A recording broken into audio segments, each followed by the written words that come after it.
নমস্কার সবাইকে, কেমন আছেন সবাই? নিশ্চয়ই সবাই অনেক ভালো আছেন। আমি আজকে নিয়ে এসেছি আর একটা ভিডিও। তো আজ করব মাংস ভুনা আর পোলাও ভাত। তো সেজন্য আমি সব কিছু রেডি করে নিয়েছি।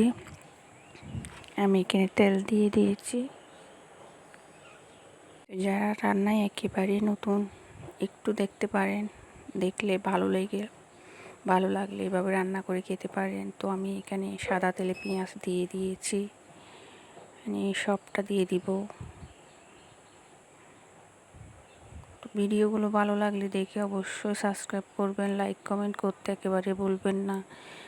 তো এগুলো লাল লাল করে ভাজা হয়ে গেলে তারপর আমি এখানে মশলা অ্যাড করব।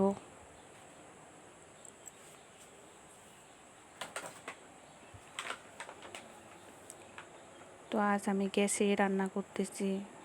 আজ বাইরে বৃষ্টির কারণে সব লাকড়ি ভিজে গেছে। তো দেখেন পরিমাণ মতো লবণ দিয়ে দিলাম।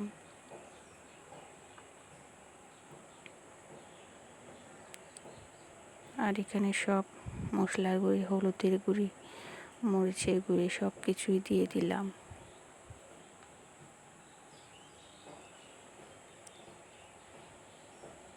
তো আমার ভিডিওগুলো আমি নিজেই করি। আসলে যখন মন ভালো থাকে তখন সব কিছু সুন্দর হয়, আর সব সময় তো মন ভালো থাকে না। তো যাই হোক, যাদের মন ভালো আছে তারা একটু ভালো করে দেখবেন কিভাবে রান্নাটা করলাম। আর হচ্ছে বাইরে রান্না করলে অনেক ঠান্ডা থাকে, আজকে অনেক গরম। এখানে আমি সব মাংস ধুয়ে একেবারে পরিষ্কার করে নিয়ে এসেছি, কেটে কুটে এগুলো দিয়ে দিচ্ছি আমি মশলার ভিতরে দিয়ে মশলাটা কিছুক্ষণ কষিয়ে নেব। আর আজকে শুধু কারেন্টটা যাচ্ছে আসতেছে, কারেন্টের এতই সমস্যা, মানে বলার বাইরে, এতটাই গরম পড়তেছে। তো এদিকে আমি মাংসটা বোনা করে নিচ্ছি।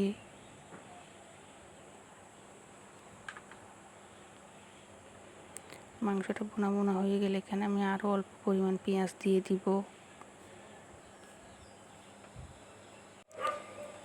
তো এখানে চালগুলো নিয়ে নিলাম। চালগুলো ধুয়ে একেবারে পরিষ্কার করে নিব। আর এদিকে মাংসটা কষানো হয়ে গেছে, আর এটা কষাই করব, বেশি ঝোল দিব না, কিছু আলু দিব। আর ভাতটা আমি এভাবে বসাই, পোলো ভাতটা। তো আজকে চালগুলো অনেক সুগন্ধি, সেজন্য চালগুলো আর বাছবো না। চালগুলো ধুয়ে একবারে পানি দিয়ে বসিয়ে দিলাম। এখানে মরিচ দিলাম, তেজপাতা দিলাম, আর অল্প পরিমাণ দারচিনি, এলাচ, লং দিলাম। তো আরও দিব লবণ, একটু করে মশলার গুঁড়ো, একটু করে হলুদ গুঁড়ো,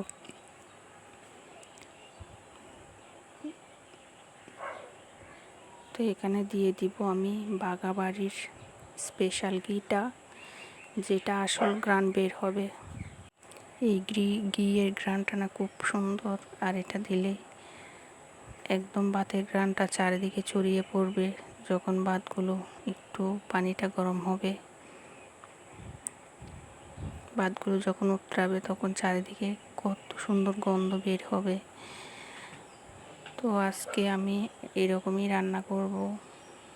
যারা রান্নায় একেবারে নতুন আমার মতো চাইলে রান্না করে খেতে পারেন। ভাতগুলো খুব সুন্দর ঝরঝরা হয়। ভাত হওয়ার পরও আপনাদেরকে দেখাবো ভাতগুলো কেমন হলো। তো একবারে ঢাকা দিয়ে রেখে দিলাম। তো আজকে এতটুকু পর্যন্তই।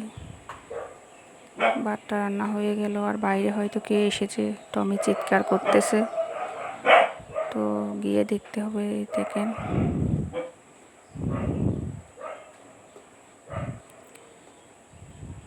তো তরকারিও হয়ে এসেছে। তরকারিতে আমি একটু আলু দিয়ে একটু জল দিলাম, এগুলো শুকিয়ে যাবে। তো ভাতগুলো হয়ে এসেছে প্রায়, আর এগুলো ভাজা করব। তো একেবারে রেডি, ভাতগুলো নিয়ে নিলাম, আমার ছোট্ট বেবিটা খাবে। তো দেখেন ভাতগুলো কত সুন্দর ঝরঝরা হয়েছে, মাংস কষা কত সুন্দর হয়েছে। তো আজকে আমার ভিডিওটা যদি আপনার ভালো লেগে থাকে এভাবে যদি আপনারা রান্না করে খেতে পারেন তাহলে অবশ্যই একটা লাইক কমেন্ট করবেন, আর চ্যানেলটা সাবস্ক্রাইব করতে একেবারে ভুলবেন না। দেখেন মাংসর কালারটা অনেক সুন্দর এসেছে। Tata, bye bye.